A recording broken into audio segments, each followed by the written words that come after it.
ચાંદીપુરા વાયરસથી તો ગુજરાતમાં ચાંદીપુરા વાયરસનો પ્રકોપ યથાવત છે।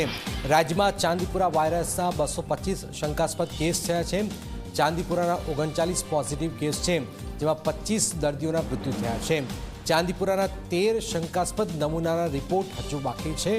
એટલે ગુજરાતમાં ચાંદીપુરાનો જે કહેર છે એ યથાવત છે। આપ જુઓ કે અત્યાર સુધીમાં ચાંદીપુરાના કારણે તમે જુઓ કે જે મૃત્યુઆંક જે છે સતત વધી રહ્યું છે અને મૃત્યુઆંક જે છે એ આપ જુઓ કે 25 દર્દીઓના મૃત્યુ થયા છે। હિતલ અમારી સાથે હિતલ, આ આંકડો સતત વધી રહ્યો છે અને જે આંકડા આવી રહ્યા છે 225 શંકાસ્પદ કેસ છે, આ તો ખૂબ જ ચિંતાજનક બાબત છે।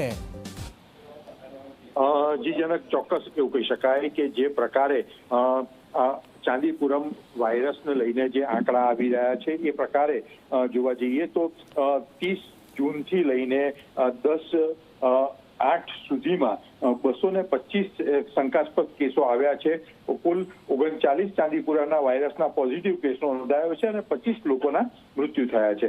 ચોક્કસ ચિંતાજનક આંકડો છે, પણ ક્યાંક ને ક્યાંક અત્યારે એક સરકારની પણ લાચારી ગણો અને તબીબી જગતની પણ લાચારી ગણો, કારણ કે ચાંદીપુરમ વાયરસની કોઈ જ પ્રકારની સારવાર કે ટ્રીટમેન્ટ નથી કે કોઈ દવા નથી।